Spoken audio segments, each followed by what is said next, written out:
Hello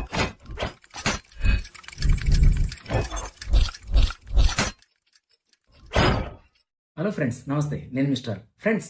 మీకు ఒక విషయం చెప్తాను. అదేంటంటే, మన ఆంధ్రప్రదేశ్ ముఖ్యమంత్రి ఎవరైతే చంద్రబాబు నాయుడు గారు ఉన్నారో, ఆయనకి ఎల్ఎన్టీ అధినేత ఎవరైతే ఉన్నారో, ఎల్ఎన్టీ కంపెనీ ఓనర్ ఎవరైతే ఉన్నారో, సుబ్రహ్మణ్యం పూనాడో నాకు తెలియదు కానీ, లేదంటే ఇన్ఫోసిస్ సంబంధించిన నారాయణమూర్తి గారు పూనాడో నాకు తెలియదు కానీ, ఆంధ్రప్రదేశ్ గవర్నమెంట్ వాళ్ళ ఇద్దరు ఇంతకుముందు చేసిన వ్యాఖ్యలకు అనుకూలంగా ఇప్పుడు ఆంధ్రప్రదేశ్ గవర్నమెంట్ ఒక రూల్ తీసుకురాబోతుంది. అదేంటంటే, ఏదైతే లేబర్ లా ఉందో, అంటే కార్మిక చట్టం ఉందో, కార్మిక చట్టాన్ని రివైజ్ చేయబోతున్నారు.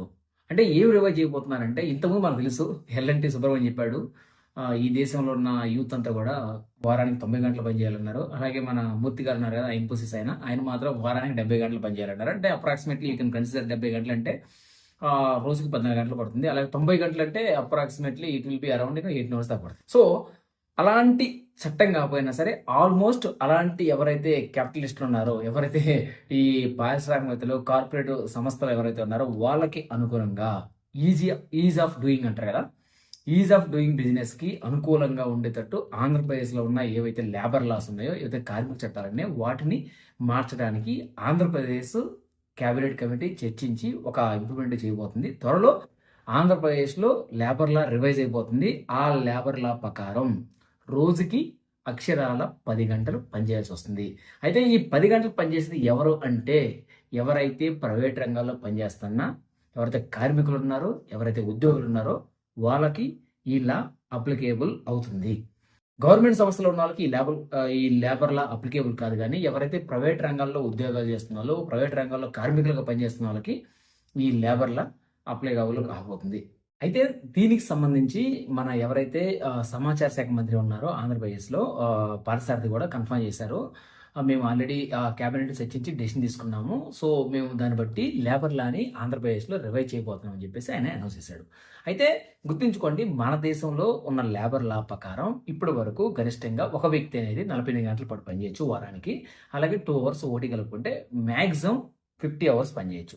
సో ఇప్పుడు ప్రజెంట్ నడుస్తున్న సిస్టమ్ ఏంటంటే, ఎవరైనా ఒక వ్యక్తి రోజుకి 8 గంటలు పనిచేయచ్చు. 8 గంటలు అంటే 8 ఇంటూ 6 రోజులు వేసుకుంటే రోజుకి 8 గంటలు ఎక్కడ పనిచేస్తే ఒక 6 డేస్ ఒక వీక్ కన్సిడర్ చేసుకుంటే ఆ వ్యక్తి 48 అవర్స్ పనిచేస్తారు. లేదనుకుంటే ఎవరికైతే 2 డేస్ వీక్ ఆఫ్ ఉంటుందో ఆ వ్యక్తి ఆన్ అండ్ యావరేజ్గా 9.5 అవర్స్ పనిచేస్తారు. 9 నుంచి 9.5 అవర్స్ పనిచేస్తారు. Approximately that will be equal to 9.5 hours into 5 days అంటే 40 అవర్స్ పడుతుంది. అలాగే 9 అవర్స్ ఇంటూ 5 అంటే 45 అవర్స్ పడుతుంది. సో ఆన్ అండ్ యావరేజ్గా 48 గంటలు పనిచేయచ్చు, ఒక 2 అవర్స్ ఒకటి. అయితే ఇప్పుడు ఆంధ్రప్రదేశ్ గవర్నమెంట్ రోజుకి 8 గంటలు కాదు 10 గంటలు పనిచేయాలంటున్నారు. ఇప్పుడు ఇదే ఒక పెద్ద చర్చకి దారితీస్తుంది. ఎందుకంటే రోజుకి 10 గంటలు పనిచేయాలంటే మీరు ఒకసారి ఆలోచించి ఎన్ని గంటలకు స్టార్ట్ అవ్వాలి, ఎన్ని గంటలకు ఎండ్ అవ్వాలి. అంటే 10 గంటలు పనిచేయడం అనేది చాలా కష్టమైన పని. అంటే అప్రాక్సిమేట్లీ 10 గంటలు అంటే వారానికి 6 రోజులు వేసుకుంటే ఆ వ్యక్తి 60 గంటల పాటు పనిచేయాలి. అంటే 60 గంటల రోజుకి 10 గంటలు పనిచేసిన వ్యక్తికి ఇంకా ఓటీ అనే ఒక స్కోప్, అంటే ఓవర్ టైం అనే ఒక స్కోప్ ఎక్కడి నుంచి వస్తుందో మీరు ఆలోచించండి. అంటే ఇప్పటి వరకు మన దేశంలో ఉన్న కార్మిక చట్టాలు 8 గంటలు అని చెప్తేనే ఈ ఎవరైతే కార్పొరేట్ వ్యక్తులు లేదంటే ప్రైవేట్ సంస్థల యజమానులంతా కూడా బై డిఫాల్ట్ వాళ్ళు 8 గంటలు పనిచేయాల్సి ఉన్నా సరే వాళ్ళ చేత 10 గంటల నుంచి 12 గంటలు పని చేపిస్తున్నారు. ఒకవేళ చట్టమే చెప్తుంది 10 గంటలు పని చేయమంటే, ఒకసారి ఆలోచించండి, ఈ ఎవరైతే ప్రైవేట్ కంపెనీస్ ఓనర్స్ ఉన్నారో లేదా ప్రైవేట్ కంపెనీ పనిచేసే మేనేజర్స్ ఉన్నారో, ఎవరైతే వ్యక్తులు ఉన్నారో ఆ వ్యక్తులు వాళ్ళ కింద పనిచేసే ఎంప్లాయీస్ని 10 గంటలు గవర్నమెంట్ అఫీషియల్గా అనౌన్స్ చేస్తే వాళ్ళ చేత ఎన్ని గంటలు పని చేపిస్తుందో మీరు అర్థం చేసుకోండి. ఓటీ మాట దేవుడెరుగు. ఫస్ట్ అసలుకి వాళ్ళు పనిచేసే వర్క్ అవర్సే ఎంత పెరుగుతాయో ఒకసారి చూడండి. ఒక పక్కేమో చంద్రబాబు నాయుడు గారు చెప్తున్నారు, ఏమన్నారంటే మన రాష్ట్రంలో లేదా మన దేశంలో జనాలు తగ్గిపోతుంది, మీరు పిల్లల్ని కనండి, మీరు కనకపోతే మన జపాన్ అవుతున్నారు. మరో పక్కేమో మీరు రోజుకి 10 గంటల పాటు పని చేయండి అయితే ఇంకా పని చేసినోడు ఎక్కడ పిల్లలు కంటారు చెప్పండి. అంటే జోక్స్ అపార్ట్, లిటరల్గా మాట్లాడుకుంటే ఆ స్థాయిలో వర్క్ చేసి అంత వర్క్ స్ట్రెస్, అంత వర్క్ ప్రెజర్ నుంచి వచ్చినోడు ఇంకా పిల్లల్ని ఎక్కడ కంటాడు, పిల్లల్ని ఎక్కడ పోషిస్తాడు, వాడు పర్సనల్ లైఫ్ అనేది ఎక్కడ ఉంటుంది చూడండి. ఒకసారి మీరు ఆలోచించండి. అంటే ఈ దేశంలో కానీ రాష్ట్రంలో కానీ ఏదైనా చట్టం చేసినప్పుడు ఆ రాష్ట్రంలో ఉన్న ప్రజలకి అది బెనిఫిట్ అయ్యే చట్టాలు ఉండాలి. కానీ ఎవరికో క్యాపిటలిస్టులకి, ఎవరికో పారిశ్రామికవేత్తలకి, కార్పొరేట్ దిగ్గజాలకి అనుకూలంగా చట్టాలు చేసి సామాన్య ప్రజల్ని, ప్రైవేట్ రంగాల్లో పనిచేసే వ్యక్తుల్ని వాళ్ళకు బానిసలుగా మార్చేలాంటి ఇలాంటి చట్టాలని చూస్తే మనకేమనిపిస్తుందో మీరు ఒకసారి ఆలోచించండి. అంటే ఇదొక్కటే కాదు, పని ఒకటే కాదు. పనితో పాటు ఆ మనిషికొచ్చే వర్క్ ప్రెషరు, వర్క్ స్ట్రెస్ అలాగే వర్క్ టెన్షన్స్, అతని పర్సనల్ లైఫ్ అనేది ఎటువంటి సంబంధం లేకుండా ఆ పర్సనల్ మొత్తం అంతా పక్కకెళ్ళిపోయి కేవలం ప్రొఫెషనల్ వర్క్‌లోనే అతను పనిచేయాల్సొస్తది.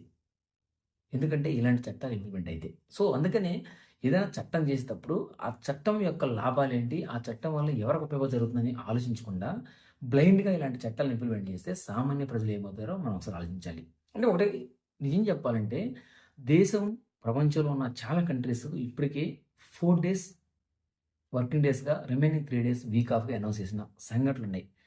దేశంలో ప్రపంచంలో ఉన్న చాలా దేశాలు, చాలా కంట్రీస్, చాలా సిటీస్‌లలో 4 days work days, remaining 3 days just week off announce చేసి, వాళ్ళ పర్సనల్ లైఫ్‌ని ఎక్కడ డిస్టర్బ్ కాకుండా ఎన్‌ష్యూర్ చేసుకుంటున్న రోజుల్లో గూడా, ఏకంగా గవర్నమెంటే 10 గంటలు పని చేయాలనే చట్టం తీసుకొస్తే, ఇంకా ప్రైవేట్ రంగంలో పనిచేసే వ్యక్తుల యొక్క మానసిక స్థైర్యం, వాళ్ళ మైండ్ సెట్, వాళ్ళ మైండ్ స్ట్రెస్ ఏ స్థాయికి దిగజారిపోతుందో మీరు ఆలోచించండి. అంటే ఇది పనికి సంబంధించింది కాదు. ఒక ఫిజికల్‌గా సంబంధించింది కాదు. ఒక మనిషి యొక్క మెంటల్ స్టేట్ ఆఫ్ మైండ్ అనేది ఎలా చేంజ్ అయిపోతుందో ఆలోచించండి. ఇప్పుడు మీరు ఏ కంపెనీకెళ్ళినా సరే, అది సాఫ్ట్‌వేర్ అయ్యొచ్చు, ఫార్మా అవ్వచ్చు, మార్కెటింగ్ అవ్వచ్చు, లేదంటే ఇంకా ఇన్ఫ్రా అవ్వచ్చు, లేదంటే వేరియస్ ఫీల్డ్స్ అవ్వచ్చు.